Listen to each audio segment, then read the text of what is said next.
Welcome back, everybody, to an exciting segment of the Late Night Show with Dr. Kojo. This is a doubleheader tonight. We have two exciting streams, and to kick things off, we have a very special guest here tonight who's going to share her story. Like me, she has ADHD. I can't wait for you all to get to know her. So tonight, we're talking about ADHD and trauma. And one of the things that I enjoy looking at on the internet is I like listening to people who have stories that are similar to mine, but also individuals who have different stories. And I love it when people are transparent and they're open and honest. And I gravitate towards that type of content because it makes me feel better about who I am. And then, I'll be speaking at the ADHD International Conference in Anaheim, and that's mid-November. And my topic is going to be eliminating shame and implementing a system. These are things that I've done to make myself feel so much better. And our next guest is somebody who has had a lot of success, a lot of triumph in her life, and she's had her fair share of trauma, like all of us. So I'm very excited to have her on. But let's go ahead and bring her in here and get things going. Our guest is Dr. Tosin Odunsi. Let me get her in here and let her talk to the people. Hi. Doc, how are you doing? I'm good. How are you? Thanks I'm for fine. having me. Thank you for being patient with me. And it's an ADHD live stream, so we never really start on time. But No problem. I was hoping so because I was doing my PM routine. I was like, oh, shoot, I got to do it before coming on here, else right. it'll throw off my whole routine. So I'm glad Yeah. it started later. And you mentioned routine. Before you tell us who you are, can you just talk about, because we like going backwards here, your nighttime routine? How long have Sure. you had it, and what does it consist of?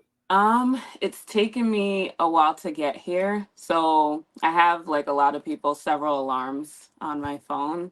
And I have an alarm that starts at between 7 and 7:30 depending on the season. So depending on if it's before daylight savings or after. So I Uh, try to go to sleep earlier in the fall winter time because I do have seasonal affective. So I try to uh, not be exposed to a lot of darkness. So I try to go to sleep wow. earlier. And then right now in the summertime, I stay up a little bit later, so I go to sleep maybe half an hour later. It's a long list, and I don't do everything, but they signal to my brain, you got to shut down because I've been a functional insomniac for a long time. And now since the diagnosis in 2022, I've been able to sleep, and I think it's because of this routine.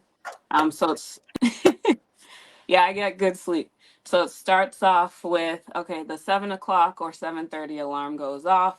That's reminding me to eat in case I Okay. forgot to eat all day, because I Okay. do take medication, and sometimes it's like Suppressed 7 o'clock and it registers, or my I live with my parents, so they'll ask, oh, shoti jeon in Yoruba, and ask if I ate. And it's like, did I eat? Oh yeah. So that 7 o'clock alarm is in case I haven't eaten to tell me to eat. And if I did eat, then this is the dinner time. So Got that's it. number one. Then number two is dancing, because I love to just dance the day away. It's something I've been doing since residency. That Okay. was part of my routine during my training, where I just like to shake off the day and Hmm. just like leave the hospital at the hospital or clinic or whatever I did for the day.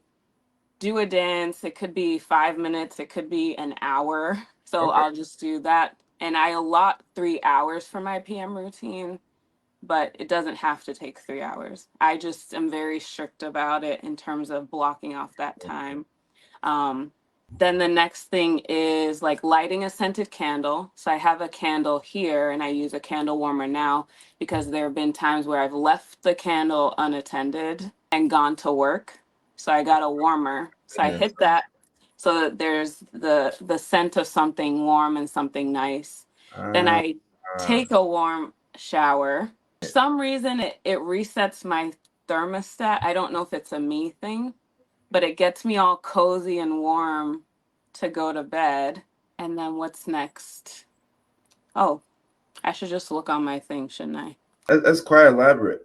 Yeah, it's actually on my calendar as a standing event. So I should actually just pull it up. Oh yeah. So melatonin first, eat Okay. dinner, scented candle, dance, warm shower, review the next day to make sure I didn't forget that there's a meeting or something. That's key.